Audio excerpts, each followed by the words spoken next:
moi, je me suis toujours sentie intéressante qu'au travers de ma voix.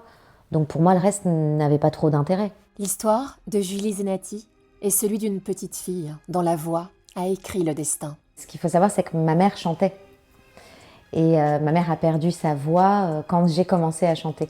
L'histoire d'une adolescente réservée, propulsée en pleine lumière dans la comédie musicale Notre-Dame de Paris, sans savoir que l'aventure allait bouleverser sa vie. C'est aussi pour ça que je pense qu'il y a une absence de rêve. C'est-à-dire que tout ça, je n'ai même pas eu le temps de le rêver, parce que ça a été extrêmement vite. Julie Zenati chante ce qu'elle ne parvient pas à dire.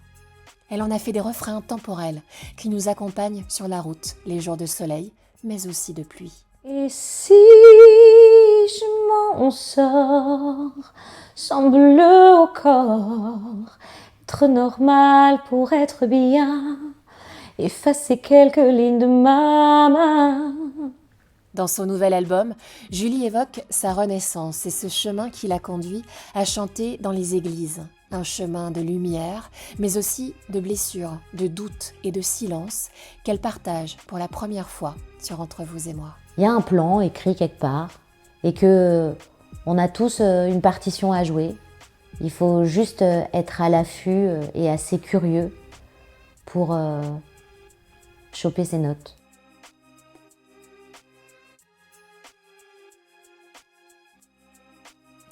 Bonjour et bienvenue sur Entre vous et moi. Vous savez, l'interview que nous allons vous proposer fait partie de ces interviews qui sont indispensables, utiles parce qu'elles résonnent, parce qu'elles font nous sentir vivants et qu'elles nous font comprendre que finalement, qu'on soit chanteur, musicien, expert comptable ou ici sur le fauteuil d'Entre vous et moi, on est tous pareils. Voilà. Encore faut-il avouer et parler et libérer sa parole. Donc retrouvez toutes ces interviews sur la chaîne YouTube que vous connaissez. Merci pour vos abonnements, merci d'être aussi présents. Écoutez également nos interviews en podcast, sur toutes vos plateformes préférées. Mais tout de suite, un cadeau, parce que je peux vous dire qu'elle nous fait un grand cadeau d'être là. Merci, Julie Zenati. Bonjour. Très heureuse. Ça fait longtemps. Avec la question que j'aime poser à mes invités, tu ou vous? Tu. Très bien, ça me va aussi. Si ça te convient. Ah bah, je vais essayer parce que quelquefois je zappe sur le vous. Mais, oui, moi aussi ça m'arrive, j'avoue. Mais avec joie. Okay. Tu. J'ai marqué que les chemins sont quelquefois ardus, sont parfois pas si clairs que ça, et qu'on a l'impression finalement que quand on parcourt ce chemin, on peut être une très vieille âme et n'avoir que 44 ans, comme toi. J'ai ce sentiment-là. Oui, c'est marrant.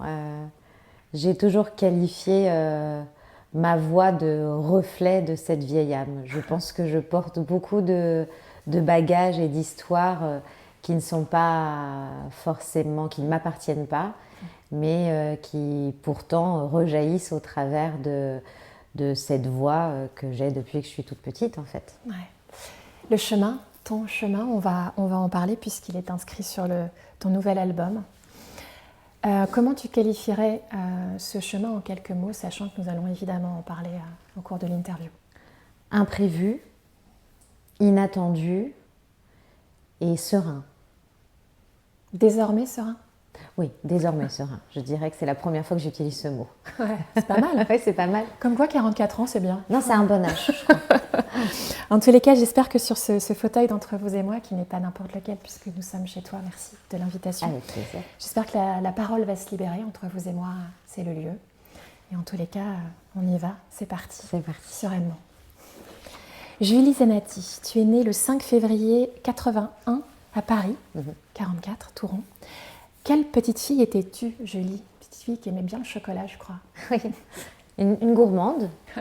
Une gourmande en général, c'est-à-dire de la vie. Ma mère m'appelait son petit soleil.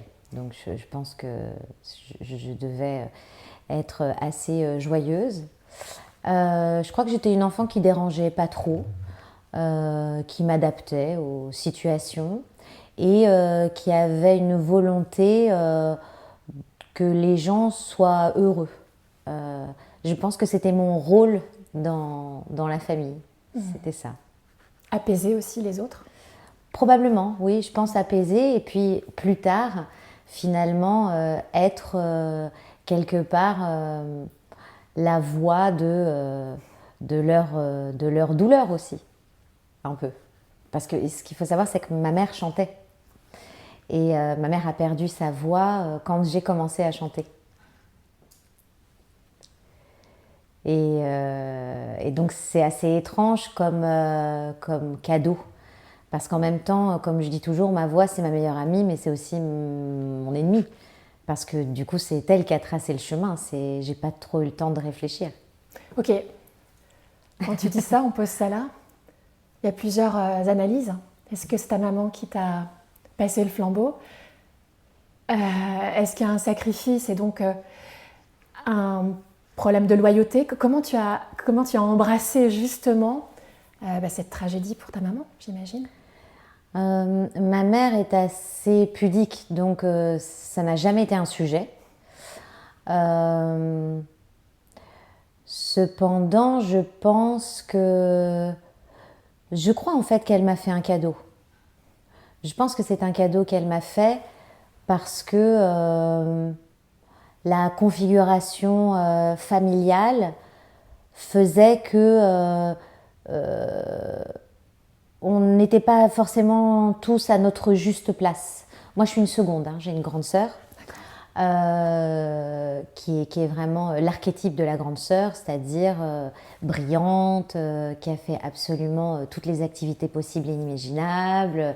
Les parents se sont beaucoup focalisés sur le premier, mais c'était aussi une ado extrêmement turbulente et assez compliquée à gérer. Donc du coup, pour moi, il y avait un peu moins de place. Et je pense que quelque part, ce cadeau, ça a été un moyen que je trouve mon chemin d'expression et ma façon d'exister presque en dehors de notre cellule familiale, puisque finalement, j'ai commencé à chanter très jeune. Et ça venait de maman, ce cadeau, ce Oui. qui n'est pas n'importe quoi. Oui, c'est comme si elle m'avait donné un peu des ailes, quelque part. Maman, je crois qu'elle se prénomme Elisabeth. Oui. Et papa? Il s'appelle Pierre. Pierre. Pierre, c'est son piano. Mon père, il a toujours joué du piano depuis qu'il est tout petit. Mais il était il était dans une famille qui estimait que la musique c'était pour les saltimbanques et que c'était pas un vrai métier.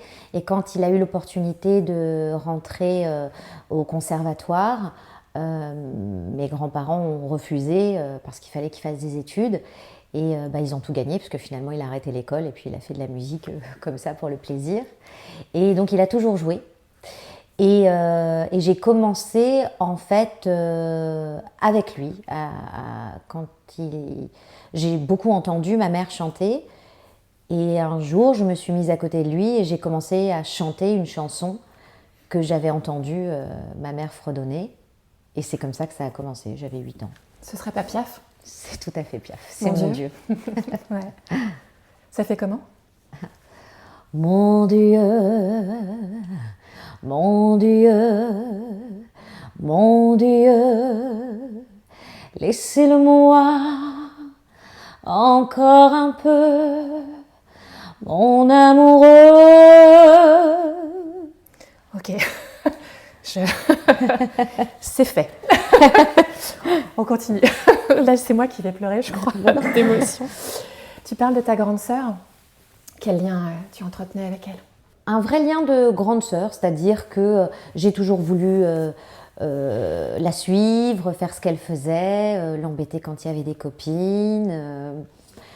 Voilà, après, pareil, la vie a fait qu'il y a un moment où, quand moi j'ai eu 11 ans, elle n'habitait plus chez nous. Donc du coup, finalement, c'est un temps assez court. Ouais.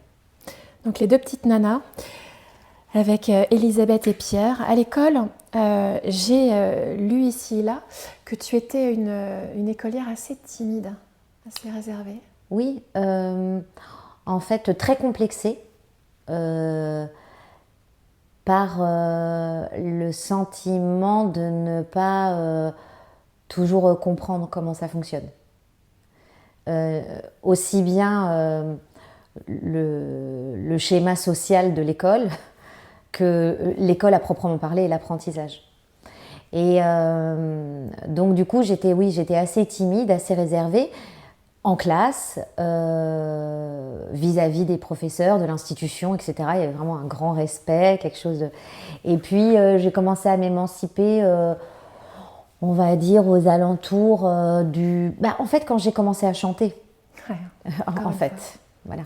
Quand j'ai commencé à chanter, j'ai commencé à être, on va dire, un peu le troublion de l'école. Donc, j'ai monté une comédie musicale en CM1, voilà, et je détournais un petit peu le potentiel échec scolaire qui pouvait pointer son nez par une joie de vivre et puis surtout j'étais assez faiseuse. Je proposais toujours des choses. La chanson, le chant, t'a donné une identité en tant que telle ? Oui, bien sûr. Ce qui a été tout mon problème jusqu'à il n'y a pas si longtemps, bien sûr, oui. Moi, j'ai toujours pensé que ma seule et unique identité était le don que j'avais. Donc, c'est en même temps très grisant et ça a été très payant. Mais c'est aussi très angoissant parce qu'à un moment, on a l'impression d'être un peu prisonnière de quelque chose qu'on n'a pas choisi.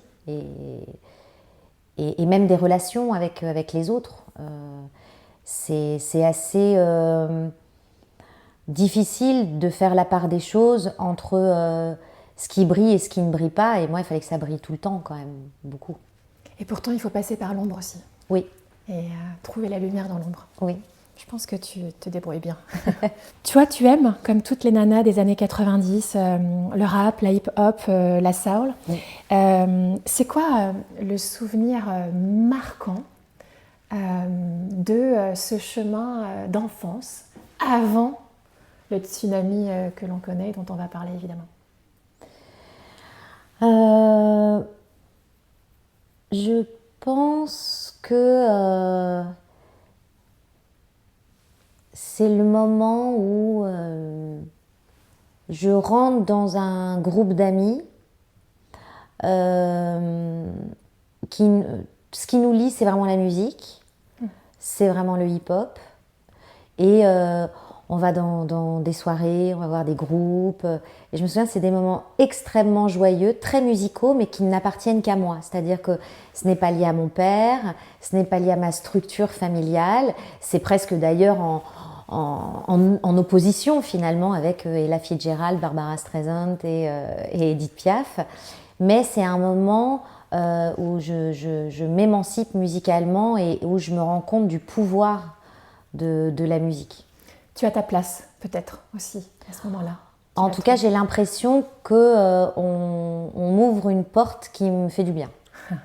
Dans ta chanson, extraite de ton dernier album, Dès que je me réveille, les paroles sont assez, j'allais dire, elles touchent du doigt exactement ce que tu es à l'époque. Parce que sache qu'à chaque fois dans cette interview, je vais faire référence aux paroles de tes chansons. D'accord. Voilà, donc j'ai tout écouté, je me suis imprégnée de ça. Dès que je me réveille, je rêve. Je me lève et je rêve, je rêve. Dès que je me réveille, je rêve. Si je ne rêve pas, je crève. Elle rêve de quoi, la petite Julie, à l'époque? Je m'en souviens pas. Je sais pas. Je sais pas. Et quand je dis dès que je me réveille, je rêve, c'est probablement que je rêve de savoir ce à quoi je rêvais. Je sais pas si j'ai pas eu le temps, parce que tout a été très vite.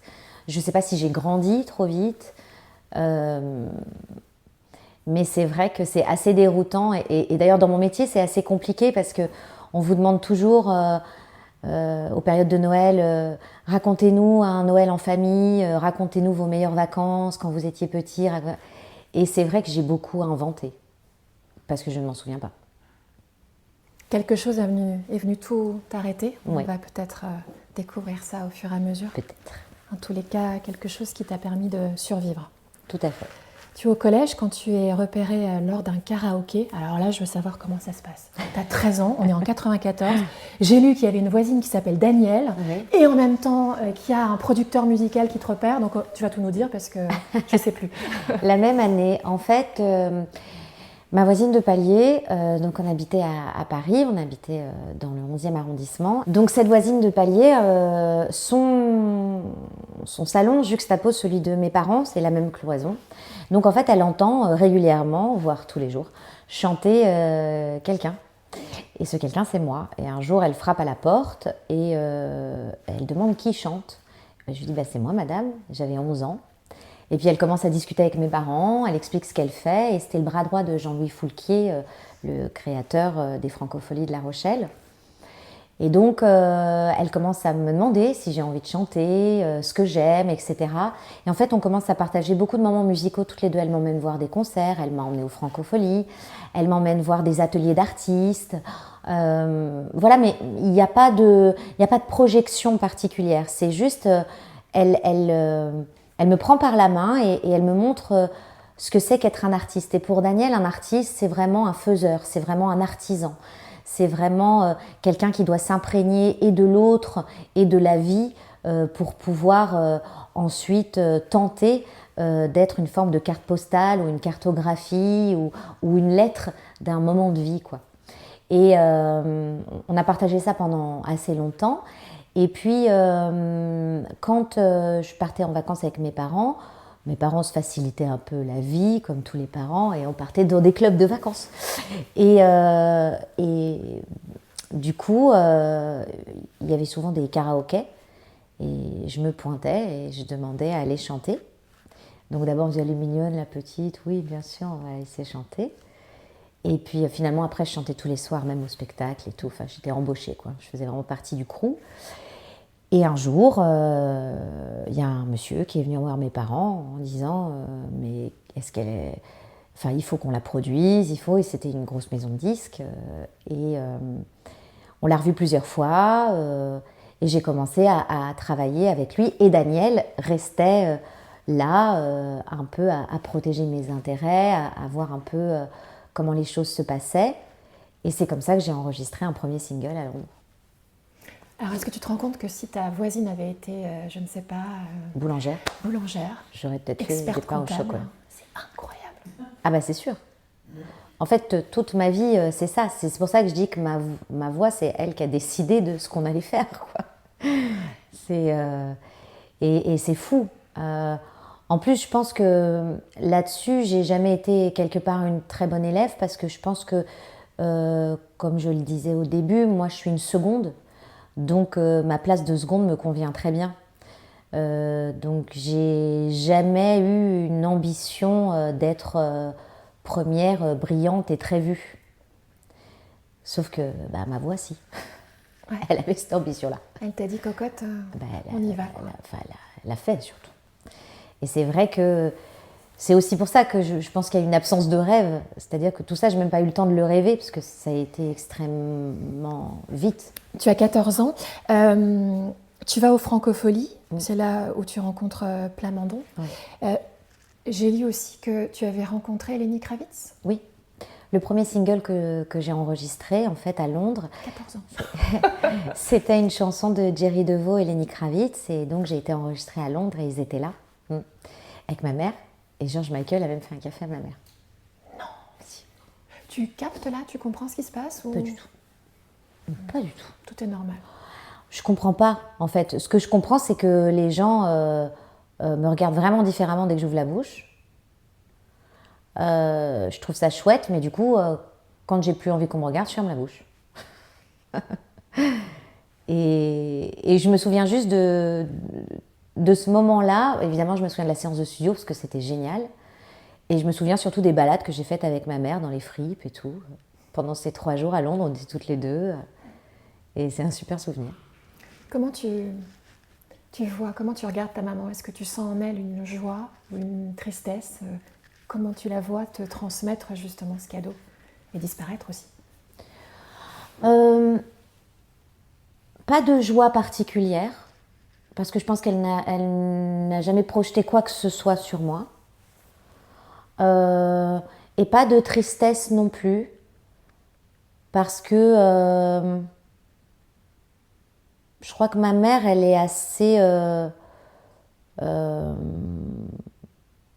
comme je dis, verticale. C'est-à-dire que elle croit au destin. Et voilà, comme on dit chez moi, c'était le mektoub, quoi. Ça devait se passer comme ça. Donc elle m'a surtout accompagnée là-dedans. Elle m'a écoutée et elle m'a toujours laissé mon libre choix. Quand elle a vu que ça ne m'amusait plus, quand j'ai dit mais moi je ne veux pas faire de disque, et ben elle a dit bah on arrête. Et il n'y avait pas de regret de sa part ou un regard qui avait changé. C'était sa façon de t'aimer aussi, peut-être, sans le dire. Voilà. Oui, de m'accompagner là-dedans, bien sûr, c'était sa façon de m'aimer. Ouais, dans ta chanson Demain, tu écris « Pour vivre d'instinct, il faut vivre d'instant. Demain, demain. C'est si loin qu'on oublie qu'avant demain, il nous reste aujourd'hui. » Tu pensais au lendemain, là où tu étais à Londres et après? Pas du tout. Ouais. Pas du tout. C'est... tout ça n'était tellement pas envisagé, envisageable, et c'était tellement pas quelque chose que j'avais même déjà vu chez d'autres. Je ne reproduisais aucun schéma. Donc je me laissais complètement porter par tous ces gens de confiance, donc évidemment mes parents et Daniel, qui était vraiment mon phare au milieu de tout ça, quoi. La fameuse. Quand tu rencontres Plamondon, donc tu as 15 ans, après tu incarnes l'un des grands rôles que l'on connaît toutes et tous, Fleur de Lys. Qu'est-ce qui se passe dans ta tête d'ado? Tu rencontres Plamondon, tu captes que ce qui t'attend, ça va être un tsunami médiatique, culturel, qui va te transformer? Non, pas du tout. Je sais pas du tout ce qui se passe, je sais que ça m'amuse bien, mais en même temps j'en ai un peu honte, donc je le dis pas du tout à mes copains. Parce qu'on chante pas des trucs comme ça, c'est ça? Ah bon, je chante pas des trucs comme ça, je vais pas mettre une robe rose avec des nattes, puis ils sont vieux et ils ont 30 ans. Moi j'ai 16 ans. Donc je dis pas trop, je pars juste pas en camping avec mes copines en août, puisque je répète au Palais des Congrès. Alors elles savent. Parce qu'en fait elles savent que je chante quand même. D'ailleurs j'étais un peu le jukebox de mes copains, c'est-à-dire que dans les soirées ça finissait toujours « Ah Julie, chante-nous un petit Maria Carey, chante-nous un petit Fuji », voilà. Mais par contre, pas du tout, je leur ai pas dit que j'allais faire partie de ce spectacle, et je ne savais même pas ce que c'était moi. Enfin, je savais juste que voilà, j'allais pas aller au camping et qu'il allait falloir aménager un petit peu l'école parce que tous les soirs il fallait que je sois au Palais des Congrès. Donc plutôt que de me mettre dans une école spécialisée, on s'est mis d'accord avec le lycée dans lequel j'étais et ils avaient condensé tous mes cours pour que je fasse 9h-15h. Comme ça ensuite je pouvais aller au Palais des Congrès, faire mes devoirs, etc. Donc je passais de classe en classe. Et puis le succès est arrivé. Et donc, très vite. Ouais, très très vite. Et là, en fait, c'est les parents de mes potes, ils disaient, mais dis donc, ta copine, elle n'est pas dans Notre-Dame de Paris? Voilà. Et alors, c'est ça qui est fou, et comme quoi l'adolescence, c'est pas si horrible que ça. C'est que tous mes potes, quand ils ont appris ça, en fait, le samedi soir, ils venaient me chercher à la sortie du Palais des Congrès pour m'emmener avec eux, pour que je continue à avoir un peu une vie d'ado aussi. Parce que j'avais plus trop de temps pour... à flâner sur un banc pendant des heures et gossiper sur les uns et les autres. La tentation de la grosse tête, ça t'est jamais venu, ça ne t'a jamais tracassé? Non, en fait, je pense qu'on a dû dire que j'avais la grosse tête, ce qui est sûr. De toute façon, dès qu'on est un peu plus visible, on commence à avoir toutes les tares possibles et inimaginables. Puis c'est facile quand c'est une gamine de 17 ans, c'est sûr. Non, par contre, je me suis durcie beaucoup. Je me suis protégée beaucoup, beaucoup. Donc, me décrocher un sourire, il fallait y aller quand même. Il fallait... Oui, il n'était pas gratuit. J'étais vraiment... Parce que tout ça, ça me faisait un peu peur. Et puis, comme j'avais aucune notion, justement, du demain, de l'après-demain, de tout ça, je me disais, bon, vis le truc, mais oublie-le vite, parce que si jamais ça s'arrête, de toute façon, comme ça, au moins, il n'y aura pas de déception. Donc tu continues tes études, tu es au lycée? Oui. Tu vas jusqu'au bac, comment ça se passe? Tu arrives à mêler les deux? Jusqu'à la moitié. Jusqu'à la moitié du bac, du coup. Je suis en terminale et au mois de janvier, on part au Canada. Et là, quand on part au Canada, du coup, je continue via le CNED. Par correspondance? Voilà. Et puis à un moment, je lâche un peu parce que je suis toute seule. Donc, j'ai plus j'ai pas mes parents, puis j'ai plus mes copains. Et donc, je me souviens, je passe beaucoup de journées à marcher dans Montréal. Beaucoup. Ouais. Ça a été... j'ai beaucoup marché. Tu t'en rends pas compte, mais déjà, la vie t'a déjà prise sous son aile dans une autre vie, en fait, c'est ça. Fleur de Lys, est-ce qu'elle te correspond? Tu disais que c'était pas tellement ton style vestimentaire. Est-ce que tu n'es déjà plus cette petite fille naïve qu'on protège? Est-ce que tu es déjà autre chose? Quelqu'un d'autre? Oui, enfin, je pense que en fait, je n'ai jamais été cette petite fille naïve qu'on protège. T'es plus Esmeralda, toi? Non plus. Non plus. Mais en tout cas, c'est sûr que je pense pas avoir perdu mon innocence très tôt, parce que je suis même encore assez crédule parfois. Mais je crois que j'ai toujours été un peu vieille, quoi. Dans le bon sens du terme. Vieille âme. Vieille âme. Cette époque, elle doit être complètement folle, un peu schizo, j'imagine, non? Vous êtes sur scène, t'es pas avec n'importe qui, avec des noms qu'on connaît tous, hein, Garou, Fiori. Mais à l'époque, on ne sait pas qui c'est, tous ces gens. C'est ça. À l'époque, moi, c'est juste mes copains. Et même, j'y trouve un peu vieux, j'y trouve... Garou, je comprends rien quand il parle avec son accent. Daniel, il s'aime. Bah oui, ma grand-mère, elle adore cette chanson, mais bon, je sais pas trop. Hélène et moi, on s'entend, mais on s'entend pas vraiment parce que, en fait, elle est très protectrice avec moi, un peu comme une maman. Elle avait d'ailleurs un petit garçon à l'époque qui était beaucoup là. Et moi, je veux pas qu'on me considère comme une gamine. Donc, en fait, je l'envoie bouler tout le temps. Donc c'est pas schizophrénique, mais il y a un vrai duel qui se met en place. C'est-à-dire que quand j'arrive au Palais des Congrès, je suis armée, quoi. Je suis ok, si je suis là, c'est parce qu'on m'a choisi, donc je suis légitime d'être là, donc je peux pas me comporter comme une gamine. Donc toi, tu veux me faire des papouilles, c'est non. Et c'est vrai que du coup, je perds de ma légèreté, que je retrouve au fur et à mesure de la tournée et aussi quand je pars au Canada. Parce qu'à un moment, chasser le naturel, il revient au galop. Ça part très vite. Hein. Voilà, on a encore des images où on crie vos noms à la sortie de la salle et c'est même plus les noms de Notre-Dame. C'est vous, quoi. C'est Julie, c'est Garou, Patrick. Enfin, c'est incroyable. Oui, c'est assez fou. C'est assez fou ce qui se passe. Moi, j'avoue que je ne comprends pas. Et je regarde Garou, Daniel et Patrick vivre ça très fort puisque Belle est la chanson qui cartonne. Et moi, il faut savoir que j'avais quand même un deal avec la production. C'était jusqu'à temps qu'on parte au Canada, je ne faisais aucune émission de télé pour ne pas être exposée. Okay. Et donc, j'ai enregistré plein d'émissions de télé qui ont commencé à être diffusées au moment où j'ai pris l'avion pour partir à Montréal. Quand je suis rentrée, c'était plus la même vie. Ce que j'avais vu chez les trois, là, qui ne pouvaient plus sortir de chez eux, je l'ai vécu à retardement, 6 mois après, quoi. Et là, cette lumière en pleine figure, tu te dis... Je me dis, quel enfer. Et on va attendre beaucoup de moi maintenant. C'est ça que je me dis.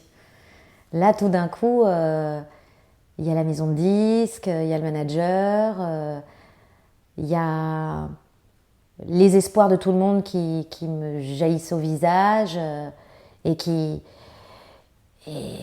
m'alourdissent vachement.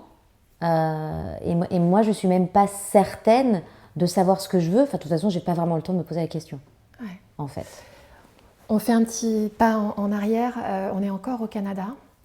Et il y a une rencontre assez exceptionnelle avec Patrick Fiori. Je crois dans un sous-sol de là où vous tournez. Et là, tu le trouves un peu vieux, pas du tout ton style au niveau musique, musical, etc. pas du tout. Et là, il te dit, j'ai un truc à te proposer. Ok. Il se met au piano et il commence à jouer la mélodie de Si je m'en sors.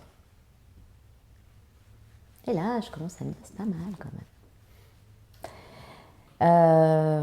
Qu'est-ce qui t'accroche dans cette mélodie déjà? Parce que c'est quand même pas ton écosystème à l'époque musical. C'est que ça me met les frissons. Et ça fait 8 mois que les gens me parlent en me disant « tu m'as mis les poils ». Et d'un coup, je ressens cette chose-là sur une chanson qu'on me propose. Et je me dis, ah, c'est ça le bon baromètre, en fait. Émotion. L'émotion. Et il me propose d'écrire. Mais je lui dis, mais moi, je ne sais pas écrire. je ne sais pas faire des chansons. Il m'a dit, si, c'est sûr que tu peux le faire. Et voilà, et on a commencé à écrire comme ça. Et Si je m'en sors, est né en 24 heures. Alors c'est quoi? Il est au piano, toi Ouais. t'es là et Et tu griffonnes. Et qu'est-ce que tu sors là, justement? Je dis, je suis pas sûre, mais ce mot-là, il est joli. Et puis peut-être ça. Et il pousse. Il me dit, oui, mais alors tu veux dire quoi? Bah ça, mais je veux pas trop qu'on comprenne. Donc si je le dis comme ça va marcher. Voilà. On se connaît bien, hein, parce que ça fait déjà pratiquement 1 an qu'on chante ensemble tous les soirs. Donc c'est un peu comme un grand frère. J'ai pas du tout de pudeur, je suis pas gênée. Mais je dis, mais bon, tu vois, je voudrais dire ça, mais je voudrais pas trop qu'on comprenne. Alors si je dis ça comme ça, il fait non mais arrête, toi, t'as fait elle, c'est sûr, on a compris. Littéraire. Mais vas-y, voilà. Mais tu vas même faire une poésie. Vas-y, raconte-moi quoi. Et puis en quelques heures, c'est arrivé. Et, lui me dit, je suis le fruit d'une blessure. Et moi, je lui dis, le souffle d'un trop long combat. Et c'est comme ça que ça part. Ouais, vous vous parlez comme ça en fait. Ouais. C'est cool, Ouais. ça sort comme ça. Comme ça, oui. Oui. Et en chantant. Incroyable. On est vraiment l'archétype des gens de comédie musicale, oui, toujours. Ouais. Donc évidemment, tu as les poils qui Cyrus. qui s'irrissent. Moi aussi, parce que je peux te dire que je l'ai préparée en chanson, cette petite interview. Donc évidemment, en 24 heures, tu nous chantes le début, tu es obligé. Je suis le fruit d'une blessure, le souffle d'un trop long combat. Dans le silence et sans injure, j'ai grandi dans des draps de soie. Et si je m'en sors, sans bleu au corps, être normal pour être bien, effacer quelques lignes de ma main. Et si Non. Dans la salle de bain, ça marche bien, ça résonne. C'est ça. Waouh, cadeau, hein. Cadeau. Ça, c'est pour vous aussi, hein, vraiment. Hein. Et comme quoi, la vie nous réserve un scénario toujours inédit. On n'y a pas pensé. Cette synergie d'abord musicale devient amoureuse, puisque vous êtes ensemble avec Patrick pendant 7 ans. Comment toi, tu traverses cette transformation finalement de la petite fille à l'adolescente et puis à la jeune femme en fait, grâce à la musique? Je sais pas si il y a eu une vraie transformation consciente et je pense que il m'a beaucoup protégée de ce système et de cette folie un peu médiatique et aussi de tout ce que les jeunes chanteuses peuvent susciter comme émotion pas toujours bienveillante. Il m'a beaucoup protégée de ça, clairement. J'ai aucune histoire horrible à raconter d'un autre chanteur ou de qui que ce soit qui aurait essayé quoi que ce soit parce que j'étais la petite princesse de Notre-Dame. Donc j'étais très protégée de ça. Je pense que c'est presque Notre-Dame qui s'est étirée quelque part. C'est cette année-là, c'est Phébus et Fleur de Lys, quoi. Et on continue le chemin et il me protège, je le protège. On est dans une bulle qui est très intime, qui est très fermée. Et moi, en tout cas, probablement, qui évite à la jeune fille que je suis de me blesser. Après, il y a toujours un revers de la médaille. Si on ne se blesse pas, on ne grandit pas. Si on ne grandit pas, on n'avance pas. Et on a besoin aussi de vivre ces expériences et ces échecs pour pouvoir avancer. Et c'est vrai que mon chemin, là, a été extrêmement balisé.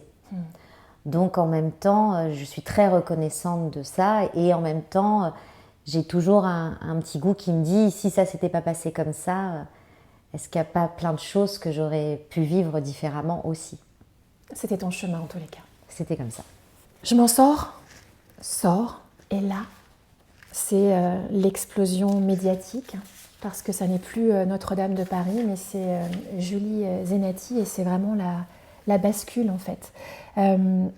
Un premier album sort en l'an 2000, Fragile, avec le titre phare, donc Si je m'en sors. Et pour autant, ce qui est incroyable, parce que quand on écoute ce titre, on est amoureux, on est tous amoureux de la chanson, on est amoureux de Julie Zenati. Et toi, tu ne l'assumes pas ce titre au départ. Tu ne veux pas que ce soit le titre phare, et tu t'engueules même avec ta manageuse, je crois. Avec ma maison de disques. Avec Sony, c'était Virginie Auclair qui était ma patronne de label. Et je lui dis, mais tout le monde s'en fout de ce que je raconte. Moi, ce que je voudrais, c'est qu'on sorte la chanson de Zazie ou la chanson de Calo, parce que j'avais tous ces gens-là sur mon album. Et elle me dit, t'es bien plus qu'une chanteuse et je veux qu'on le sache, et tu verras, ça te permettra d'avoir une longue carrière. Donc, tais-toi et laisse-moi faire mon travail. Tu comprends pas? Non, pas du tout. Non, je comprends pas parce que déjà le mot carrière, je comprends pas. Je comprends pas parce que Notre-Dame, un jour personne n'en veut, le lendemain tout le monde le veut. Donc pour moi tout ça n'est pas très rationnel. Je navigue là-dedans, je prends ce que j'ai à apprendre et en même temps je me protège de tout. Mais j'essaie quand même de contrôler des choses. Donc je lui dis bah non, moi je suis pas d'accord, ça peut pas être le single. Et puis finalement elle finit par me dire que ça sera le single et que l'album sortira en décembre et que ça sera comme ça. Et je suis presque un peu contente quand on débute en radio, personne n'en veut du titre. Au début, je lui dis, tu vois, personne n'en veut, tout le monde s'en fout. J'avais raison. Et puis à un moment, il se passe quelque chose et aujourd'hui, c'est pas merci que je lui dois, c'est tout. Elle et Daniel ont été deux femmes extrêmement importantes dans ma vie et c'est deux femmes qui sont plus là.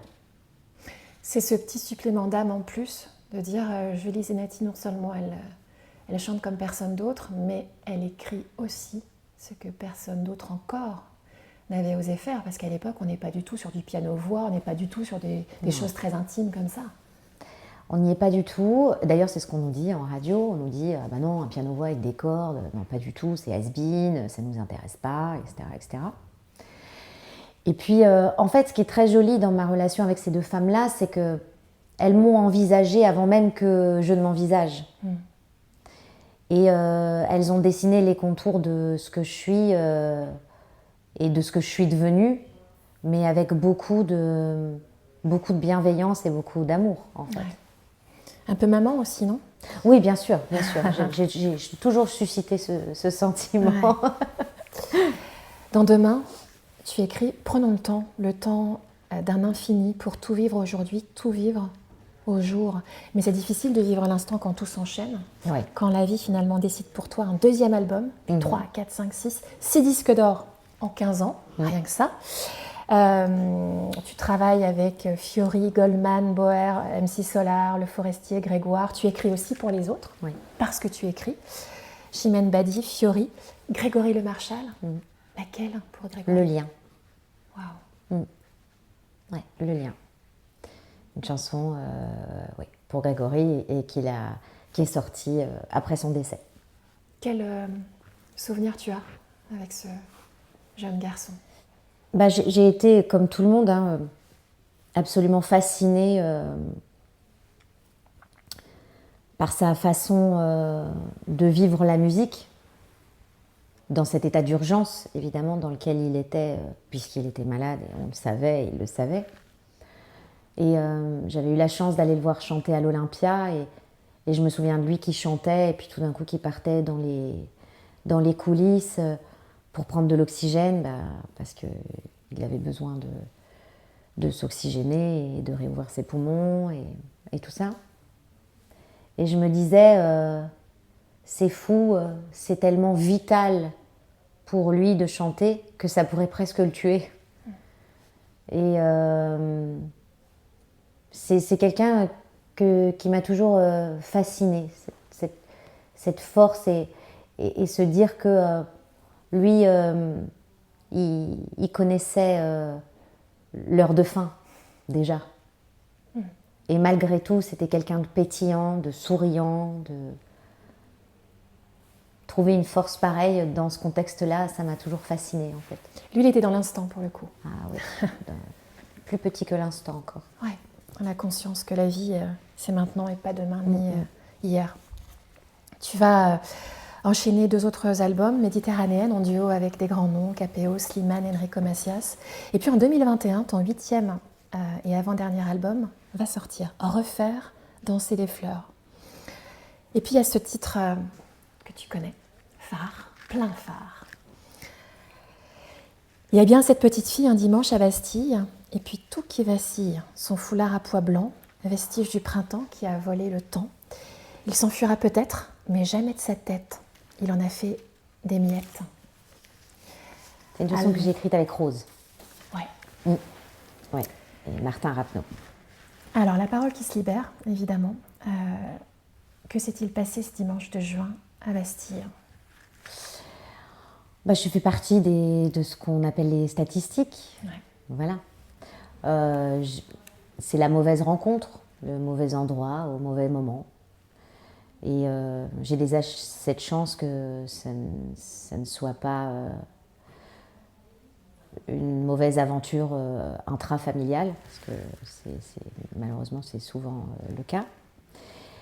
Mais voilà, j'ai juste rencontré quelqu'un que j'aurais pas dû rencontrer et je sais que je cours très vite.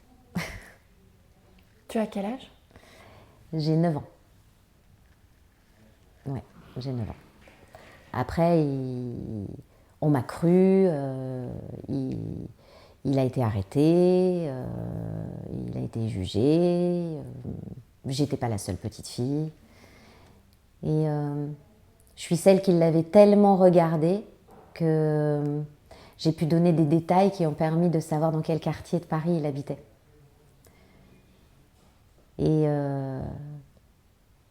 je suis assez fière de me dire que du coup, grâce au fait que j'ai jamais baissé les yeux, ça a pu faire en sorte qu'on l'arrête. Pendant ton agression, tu n'as pas cessé de le regarder. Elle se disait quoi, Julie? Je sais pas. Tu t'en souviens pas? Non. Quand tu dis que tu n'as plus de souvenirs de ton enfance, c'est lié à ça? Probablement. Ça. Pourquoi attendre le 8e album avant d'en parler? En fait, j'en ai pas parlé. C'est ça qui est un petit peu pernicieux. C'est que déjà, quand on écoute tous mes albums, si on connaît cette histoire, on la retrouve un peu parsemée partout. Mais en fait, je faisais une interview radio sur Europe 1. Et l'album était déjà sorti depuis 6 mois, facilement. Personne n'avait relevé cette chanson. C'était la dernière de l'album. On sait que les journalistes, ils écoutent que les 3 premiers titres. Mais moi, ça me fait du bien de la chanter. Et puis, je sais que ça fait du bien à mes fans. Je sais parce que je reçois des lettres, parce qu'ils me disent, parce qu'ils y trouvent leur douleur et la façon de penser leur douleur dans cette chanson-là. Et on est en direct. Et il passe la chanson. Et donc, c'est un homme qui m'interviewe. Philippe Vandel. Oui, c'est Philippe Vandel. Et il me regarde et il me dit « C'est toi la petite fille ». Et là, on est en direct, il est 11h du mat. Et là, je perds un peu mes moyens. En fait, je m'attendais tellement pas. Pour moi, il passait la chanson parce qu'on allait parler de Rose, qui est une autrice voilà, qui a vraiment beaucoup de talent et tout ça. Donc, moi, je me préparais à parler de Rose et de notre amitié et tout ça.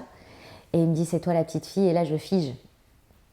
Et je ne sais pas quoi faire. On est en direct et j'avale toutes les larmes que j'ai dans la gorge. Et parce que je suis quelqu'un d'assez honnête.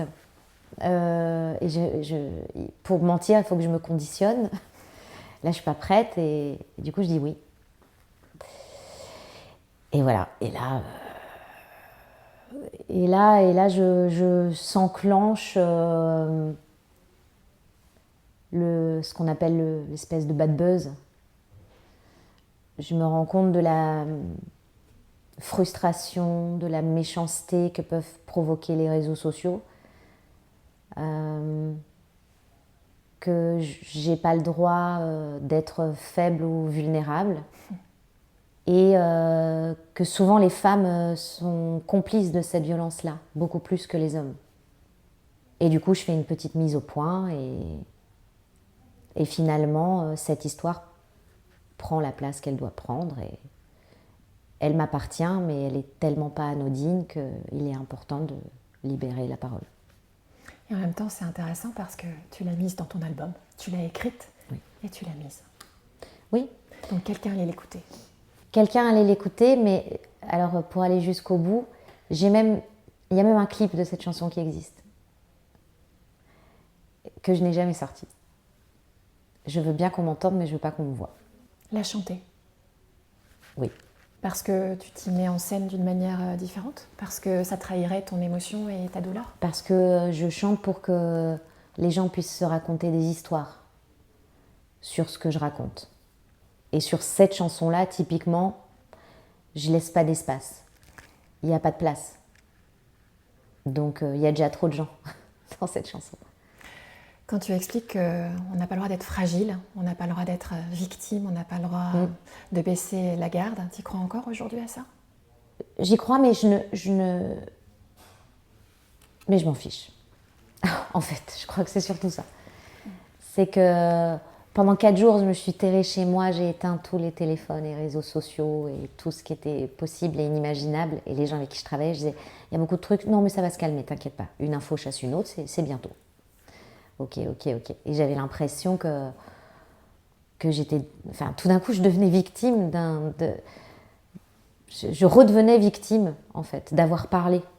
Et ça... La honte? Ouais, oui, bien sûr. Comme toutes les victimes. Oui, comme tous les... Alors que moi, mon histoire, elle a été réglée plutôt rapidement, très bien, et tout ça. Et du coup, je crois qu'il y a quand même un manque d'humanité face à ces sujets-là, vraiment. Et un manque de tact. Je pense que les gens manquent de tact. Je crois qu'on est dans une société où le tact n'existe plus. Bah, c'est des gens comme toi, justement, et peut-être ces moments-là qu'on est en train de vivre qui vont, je le sens et je le sais, changer les choses. C'est-à-dire que renverser la donne et se dire que c'est parce qu'on est vivant aussi qu'on peut souffrir et qu'on peut poser les genoux à terre. Parce que quand on pose les genoux à terre, on remonte forcément. Tout à fait. Voilà. Et on peut lever les yeux au ciel. Et t'es là. J'ai essayé de croire en la scène et la gloire, mais c'est toujours le noir plein phare, sur l'oubli, sur l'histoire, sans repère, ma mémoire, mais c'est toujours le noir plein phare. C'est marrant parce que tu as écrit cet album quand ta fille, Ava, avait 10 ans, donc 1 an de plus que toi. Oui. J'imagine que...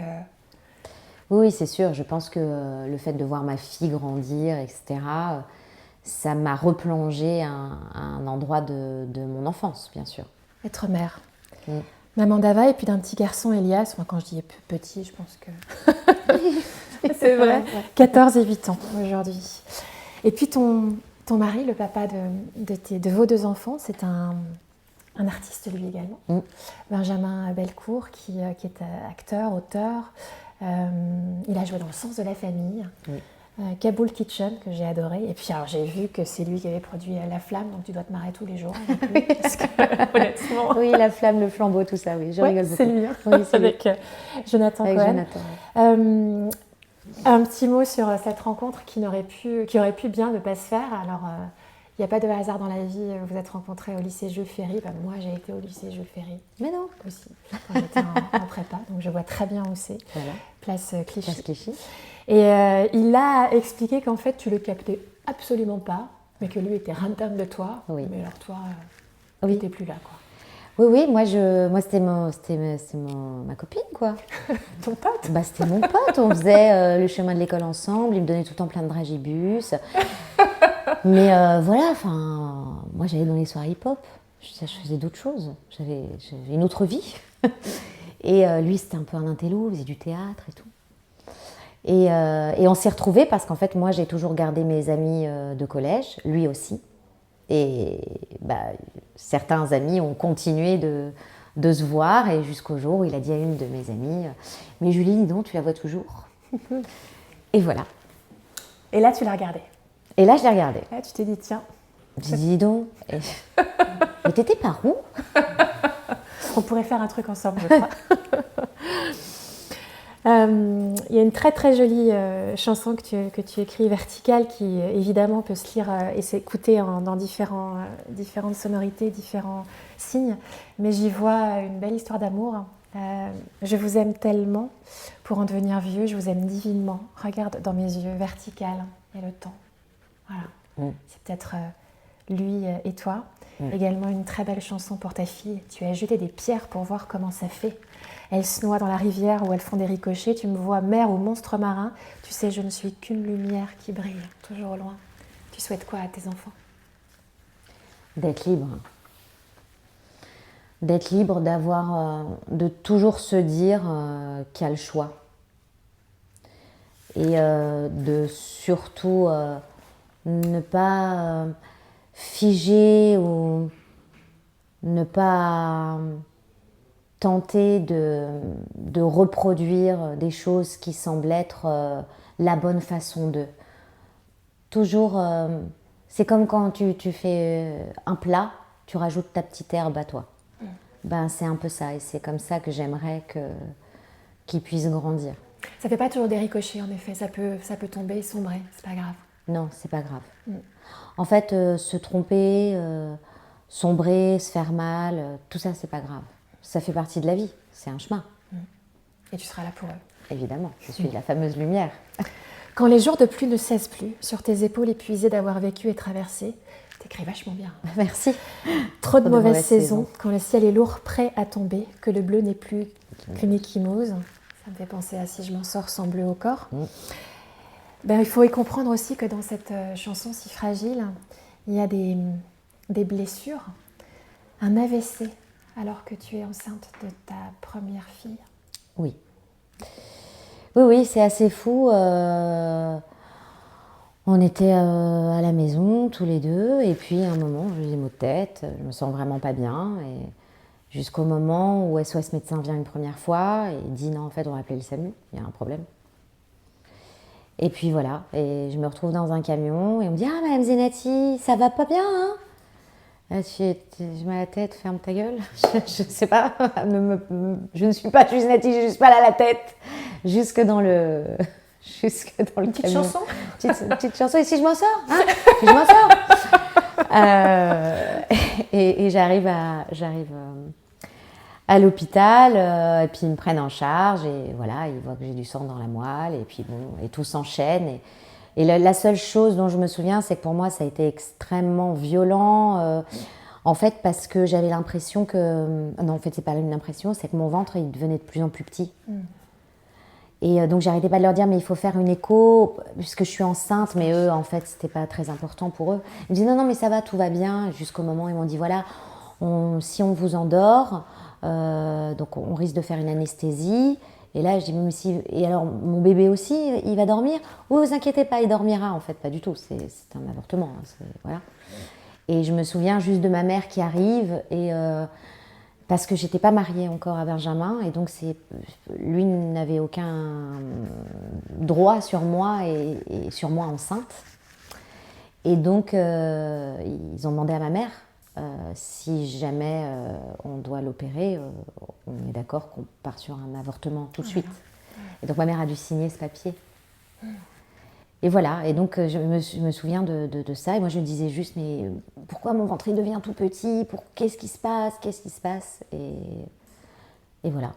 Le corps parle toujours, hein. C'est ça qui est... Ma tête a explosé, je pense que j'étais vraiment à un endroit de ma vie où j'en pouvais plus, quoi. Et en fait, je pense que ce qui s'est dessiné à moi, c'était ou les autres ou ta fille, quoi. Et en fait, à partir de ce moment-là, j'ai tout rasé. Tous les gens avec qui je travaillais, j'ai tout arrêté. C'est le moment où je me sépare de chez Sony, qui est ma maison de disques d'origine. Je me sépare aussi de mon manager. En fait, je ne supporte plus la pression, qu'elle soit dans le succès ou dans l'échec. Parce qu'en plus, j'ai vécu un échec juste avant ça, qui était un album qui s'appelait Plus de diva. Et là, vraiment, les gens commençaient à me regarder comme si j'avais une maladie, comme si j'avais la lèpre, quoi. Tout d'un coup, j'étais plus celle qui vendait des disques et tout ça. Donc, et c'est marrant, le switch s'est fait très rapidement. Et du coup, les gens qui vous ont tellement aimé deviennent tellement agressifs et commencent à vous en vouloir. Et c'est marrant parce que c'est là où je me suis rendu compte que finalement, on aime les gens pour les mêmes raisons. On quitte les gens pour les mêmes raisons pour lesquelles on les a aimés. Je vais y arriver. Et donc, du coup, je me suis séparée de tout mon entourage parce que c'était toxique, en fait. C'était des gens qui comptaient, en fait, trop sur moi. En fait, on arrivait quand même à me dire « Non, mais si tu sors pas de disque, moi, je vais vivre comment? Si on part pas en tournée ?»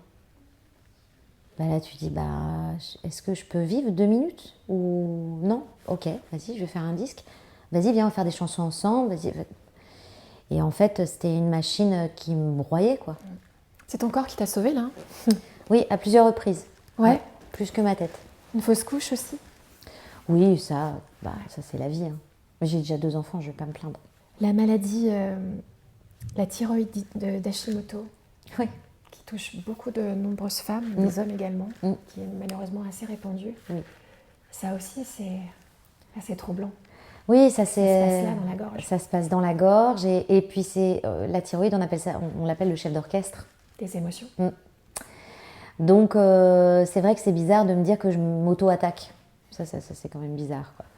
Mais d'un autre côté, je pense que ça va tout à fait avec la personne que je suis et je m'en suis rendu compte il n'y a pas si longtemps. C'est vrai que moi, j'aime beaucoup les gens. Et j'aspire beaucoup de ce que les gens peuvent ressentir.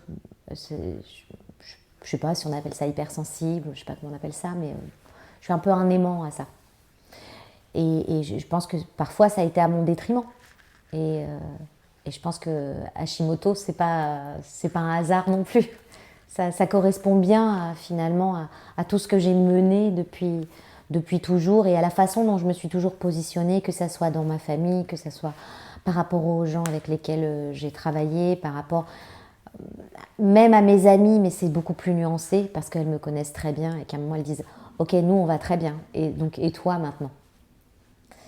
Et voilà, donc c'est le vestige de mon altruisme.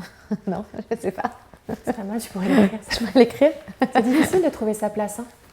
La place, de toute façon, je pense que c'est le parcours d'une vie. Hein. Et finalement, quand tu commences à comprendre qu'une place, c'est mouvant, et puis que tu as le droit d'en changer, et que c'est pas d'être infidèle que de changer de place, comme de changer d'avis d'ailleurs, c'est plus cool. Hein. Et alors, il faut toucher le fond quelquefois pour mieux rebondir. Moi, c'est en tous les cas ma manière de vivre. Et j'ai essayé de noyer mes pleurs et j'ai essayé de voiler mes peurs. Mais j'avais mal encore et encore. J'ai dû toucher le fond pour boire à l'au-delà. Je pense que c'est peut-être à ce moment-là que tu t'es dit, après ce long silence, ce noir après la lumière, qui est quelquefois indispensable pour justement retrouver l'éclat. C'est peut-être là que tu t'es dit, pensons à aujourd'hui.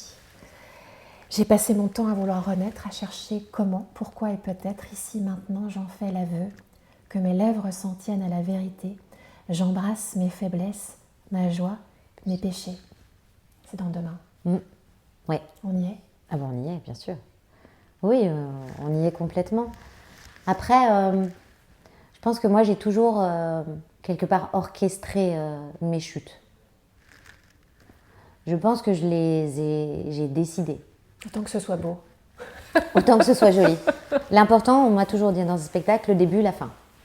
Donc, je me souviens que quand j'ai fait Plus de diva, j'enregistrais ce disque et je savais.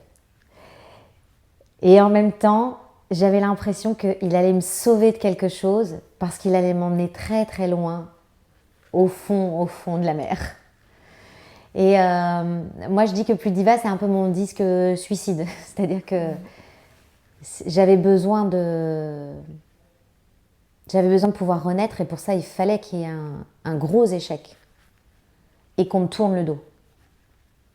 C'était la meilleure façon pour moi de me libérer de tout ce qui était trop lourd. T'as même dit au revoir hein, sur scène. Oui, j'ai dit au revoir. C'était fini. Tu croyais plus, t'allais plus chanter, plus jamais. Chanter, si, toujours, mais en fait, il n'y a rien du tout de négatif. C'est pas que j'y croyais plus, c'est que j'avais le sentiment de ne plus rien avoir à dire. Et à partir de ce moment-là, il vaut mieux se taire. C'est plutôt que de dire n'importe quoi. Et puis, en plus, avec Refaire danser les fleurs, j'avais vécu un parcours incroyable parce que c'était la première fois que je devenais productrice. L'album a fonctionné, j'ai fait une belle tournée. Je me suis dit, ok, je suis auteur, compositeur, éditeur, productrice, interprète. Super, là, je suis à un endroit qui me convient. Donc, en fait, je vais faire une photo de cet instant-là et je vais la ranger. Parce que je veux que le souvenir reste joli. Je ne veux pas partir parce qu'on me pousse, je veux partir parce que je décide. Et puis finalement, ça ne s'est pas passé comme ça. Mais non, parce qu'on est venu te chercher en fait. Voilà. Dans le grand noir, dans le silence. Voilà, on est venu me chercher et puis on m'a dit, est-ce que tu veux chanter dans des églises? Et là, le problème de la place, c'est encore révélé, c'est quelle est ma légitimité à faire ça, quelle place je pourrais prendre dans un lieu pareil, et en même temps, expérience extrêmement excitante de se dire, ma voix pourrait résonner dans un lieu. Et pour la première fois, on m'invite quelque part, on m'accueille dans un endroit. Est-ce qu'il ne faudrait pas que je tente l'expérience? Il fallait qu'il y ait une parenthèse sacrée aussi, quelque chose qui ait du sens. Oui. Pour moi, j'ai toujours cherché une forme de sens dans mon travail, que j'avais déjà bien poussé avec Méditerranéenne. Et en fait,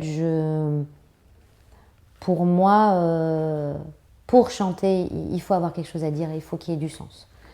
Et aujourd'hui, dans cet album-là, qui a l'air plus intime, je parle de moi, mais je parle de moi au travers des autres et grâce aux autres.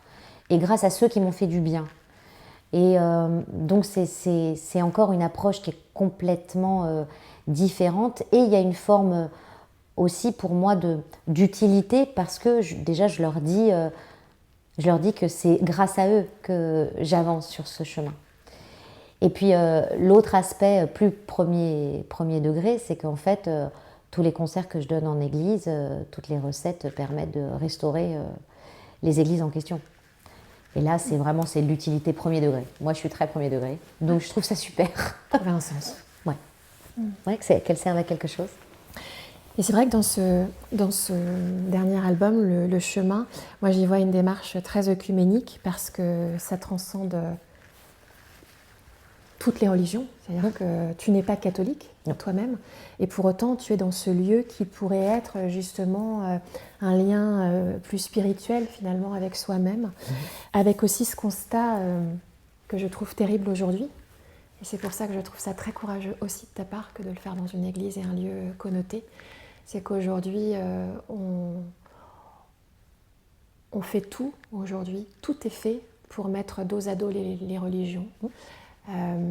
Si tu vas dans une église, forcément tu es contre une autre religion. Toi-même tu es de confession juive et tu l'écris. Si j'avoue, j'ai voulu nous fuir, cette étoile à mon cou, la cacher d'un sourire. Ça veut dire qu'aujourd'hui on n'a même plus le droit de dire pour qui l'on croit, ce qui nous porte. C'est même au-delà de ça, on n'a pas le droit de raconter son histoire. C'est Racine.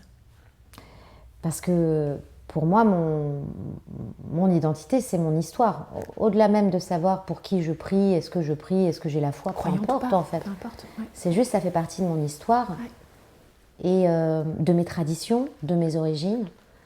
Et pour moi, aujourd'hui, effectivement, d'aller chanter dans des églises tout en expliquant que je suis juive, c'était essentiel dans le sens où j'ai envie de me dire que tous les lieux de culte doivent être des lieux de refuge pour tous. Et que finalement, croire, il y a 1000 façons de croire, et ça, on le garde chacun pour soi. Mais de respecter et de rendre sacré le fait de croire me semble absolument essentiel pour pouvoir accorder une parole à l'autre et l'entendre. Est-ce que tu te rends compte que ta démarche est une démarche qui, j'allais dire, est ouverte dans une société qui aujourd'hui ne l'est pas? Quand on voit ce qui s'est passé le 7 octobre, quand on voit aujourd'hui des actes qui peuvent être terribles dans la société, est-ce que finalement c'est ta manière à toi aussi de résister, de ne pas entrer dans cette société de peur de l'autre, de peur de la différence aussi? Je pense que c'est très inconscient et c'est surtout lié à mon éducation et à l'époque à laquelle je suis née. Moi, la question de la religion, tout ça ne se posait pas trop avec mes potes. C'est-à-dire que j'avais aussi bien des potes musulmans que des potes chrétiens, que des athées, que des bouddhistes. Enfin, je sais quand est-ce qu'est l'Aïd, ils savaient quand est-ce que c'était Kippour. Enfin bon, il n'y avait pas trop de questions, quoi. Donc c'est vrai que moi j'ai l'impression que je suis riche de toutes ces cultures-là et même en fait au-delà, avant même d'être juive ou quoi que ce soit, en fait je suis française et moi ma France elle ressemble à ça, c'est tout ça. Et en France il y a aussi un truc incroyable qui s'appelle le patrimoine et qui raconte notre histoire et ce sont les églises, ce sont les cathédrales. Alors pourquoi moi je n'ai pas le droit d'aller chanter là où l'histoire existe, parce que c'est aussi un peu à moi. Il y a un truc formidable qui s'appelle la laïcité. Voilà, c'est ça. Aussi. Mais ce mot, les gens, ils l'aiment pas. Alors, on va trouver un autre mot. Et que chacun est libre de croire, mais dans sa sphère privée. Bien sûr. Voilà, bien sans sûr. gêner l'autre. Voilà. Donc merci pour ça, parce que je trouve que c'est une belle démarche, justement, œcuménique et de respect dans ces temps qui sont difficiles. Et je note également que tu as travaillé avec Icare. Oui. Nous allons également recevoir, et avec une fabuleuse violoncelliste. Camille Berthollet, voilà. Qui pour moi, elle aussi, à sa manière, fait des ponts. C'est-à-dire qu'elle fait des ponts avec la musique pop, elle est fougueuse, elle est vraiment ce qu'on n'imagine pas du tout de la musique classique, je pense. Et elle est pétillante, et puis elle aime le partage. Et moi, pour moi, c'était hyper important de partager avec des gens qui voulaient juste partager de la musique. En fait, de ne pas être dans une projection de « ok, on fait un album, il faut que ça marche » et tout ça. Non, en fait, on va faire de la musique. Vous n'attendez rien de moi, je n'attends rien de vous. Juste qu'on prenne cet instant de plaisir, cette chanson, puis après, on verra pour le reste. Et vous voyez, il n'y a aucun prosélytisme pour le coup, mais écoutez-le. Oui. Voilà, ça fait du bien. Ça fait du bien. Un petit mot de l'aventure de Dals avant de nous quitter, parce qu'on t'a vu sur les plateaux avec Adrien Cabi. 11 semaines de performance. Arrivé aux portes de la demi-finale, t'as appris quoi sur toi, en souffrant aussi? Je pense que tout ce que je dis là, je l'ai appris là-bas. C'est ça qui est assez bizarre. Qui l'eût cru? Alors que je suis dans un contexte plein de paillettes, où on pense que tout est fake et que tout est en carton-pâte, mais en fait pas du tout. C'est ton corps. C'est mon corps et c'est des relations avec les gens. On est tous au même niveau, on est tous extrêmement vulnérables, on est tous dans la même galère. Et à un moment, c'est le corps qui parle, c'est plus la tête, donc tu peux plus calculer, tu peux plus faire attention à ta coupe de cheveux, c'est fini. Il y a plus de filtre. Et en fait, c'est la première fois que je me suis rendu compte finalement de tous les mouvements et de toutes les têtes sous l'eau que j'ai pu mettre parfois, où je me suis auto-sabotée. Et en fait, j'ai compris pourquoi. Et c'est ce que je dis depuis quelques temps, c'est qu'en fait, je voulais qu'on m'entende, mais je ne voulais pas qu'on me voie. Et quand je suis arrivée sur le parquet de Dals sans micro dans la main, au moment de la première, là, j'ai voulu rentrer dans le parquet. Je voulais disparaître. Ça m'a provoqué une sensation que je ne pouvais même pas décrire. D'ailleurs, je ne me souviens pas tout à fait de ce moment, mais même Adrien m'a dit « c'était fou, tu n'étais pas là ». Comment t'expliques ça? Tout d'un coup, je me suis sentie vulnérable, parce que ma force, c'est ma voix. Et c'est moi qui dis quand on me regarde, quand j'ouvre ma bouche. Là, ça ne se passe pas comme ça. Et c'était horrible. J'ai pleuré pendant 2 jours. Je suis rentrée chez moi et mon mari me dit « ça va pas ?» Je dis « alors, ça va pas du tout ». Le regard de l'autre, à ce moment-là, qui te... Non, c'est ce que ça m'a provoqué, physiquement. c'est que ça a été extrêmement violent physiquement. Tout d'un coup, j'étais à découvert, quoi. Tout d'un coup, j'avais l'impression que on avait fait une chasse dans la forêt et qu'on m'avait retrouvée, quoi. C'était horrible. Et donc, il m'a fallu du temps pour appréhender ça. Et en même temps, quand j'ai commencé à l'appréhender, ben, je me suis rendu compte que, en fait, les gens ils pouvaient me trouver et sympa, et rigolote, et chouette, même quand j'avais pas de micro à la main. Et ça, c'était vraiment assez nouveau pour moi. Je parle de nouvelles rencontres. Hein. Je parle pas de mes amis de toujours. Qui caches-tu? Qui veux-tu cacher? Qui n'a pas le droit d'exister? C'est pas une histoire de droit ou pas droit, c'est qu'à un moment, on se sent... moi, je me suis toujours sentie intéressante qu'au travers de ma voix. Donc pour moi, le reste n'avait pas trop d'intérêt. Et tu penses que tes enfants te regardent comme ça? Tu penses qu'ils ne voient pas une mère? Tu penses que ton amoureux ne te voit pas autrement? Si, je pense que... Mais oui, c'est très restreint. Et en même temps, mon mari, je le connais avant d'être Julie Zenetti. T'es allée le chercher loin. Ah, il était le chercher très très loin. Et puis c'est peut-être aussi pour ça que tu as refusé 2 fois l'Eurovision. Ah, c'est sûr. Après, quand on voit la déception de Loane, franchement, c'est horrible. Terrible. C'est horrible. C'est trop politisé, en fait, en vrai. Je pense que le vrai truc, c'est ça. Parce que sa performance a été incroyable. Elle était 3e. Moi, j'étais devant la télé. Je disais, ok, c'est bon, vote du public. Oh non, c'est pas possible. Mais moi, j'aurais jamais pu faire un truc pareil. Déjà, vraiment, Danser avec les stars, plusieurs fois, j'ai voulu partir. À plusieurs reprises. C'est mon grand truc avant de danser. Je disais à Adrien, je disais, bon, bah maintenant, je voudrais rentrer chez moi. Et là, il me disait, bah, non. Jusqu'au jour où vraiment, il y a eu un jour où j'étais très, très paniquée. Et je lui dis, non, vraiment, là, je vais rentrer. Il me dit, bah, ok. Il me dit, vas-y, je vais voir la prod. Et je suis restée dans ma loge. J'ai même pas fait l'entrée et tout ça. J'étais tellement paniquée. J'étais prête, hein, mais je voulais pas y aller. Et jusqu'au moment où finalement, Adil, tout ça, ils sont tous venus voir. Ok, je lui dis, c'est qu'un jeu, tout va bien, mais ça m'avait emmené tellement loin. Et de m'être battue avec eux aussi. Parce que du coup, ils n'ont pas pris ça pour un caprice d'adolescente ou je ne sais quoi. Non, ils m'ont vraiment accompagnée dans cette peur, en fait, en disant, ok, tu sais quoi, on respire, qu'est-ce qui devient. Enfin, ils m'ont pas jugée là-dedans. Et donc, j'ai eu le droit d'être vulnérable, j'ai eu le droit de pleurer, j'ai eu le droit de dire, j'ai pas envie d'y aller. Et on m'a pas jugée pour ça. Et ça, c'était assez fou. Tout ça pour revenir à une question que j'ai zappée. Tout ça pour te dire que, je ne sais pas si tu t'en rends compte, mais cette mise à nu-là que tu nous offres est un sacré cadeau. Parce que ça fait du bien. C'est gentil. De comprendre que derrière les lumières, il y a une nana qui est comme nous, quoi. Oui, c'est sûr. Et c'est un sacré cadeau. Merci. T'es un oiseau de passage. C'est la chanson que tu as écrite. Avec Jacinthe. Qu'est-ce que tu voudrais laisser dans le ciel comme trace, comme le font les oiseaux? Un grand cœur, dans lequel on pourrait mettre plein de trucs dedans. Et des jolies larmes, alors t'arrêtes tout de suite parce que sinon, je vais y aller. Non, c'est là, j'ai peu dormi, et puis mon fils est en classe de nature, du coup, j'ai une banque. Alors si je m'en sors, je vais encore sentir la chaleur de ce beau matin ensemble alliés contre un drôle de destin. Je peux te le dire qu'il est assez drôle ton destin. Tu changerais une note de ce destin ou pas du tout? Non, parce qu'aujourd'hui, avec le chemin parcouru et la possibilité de pouvoir regarder en arrière et encore devant, après 25 ans, ce qui est assez fou,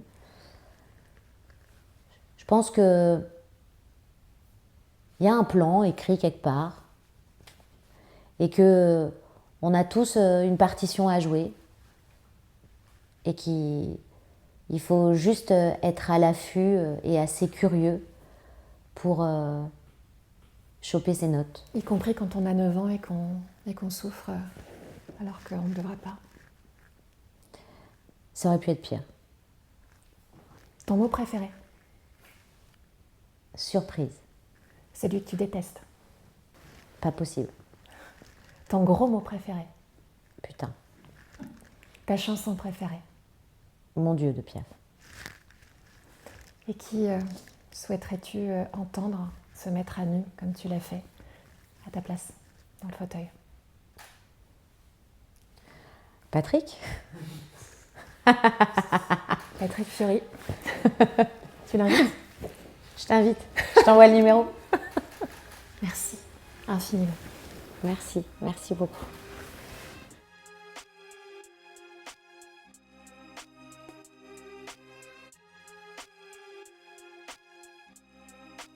Merci d'avoir écouté cet épisode. Et sachez que désormais, vous pouvez soutenir votre chaîne Entre vous et moi en versant un don. Le lien de la cagnotte est en ligne dans la description sous la vidéo. Mais évidemment, continuez de vous abonner et de laisser un like, un petit commentaire. Toutes nos émissions sont également disponibles en podcast sur vos plateformes préférées.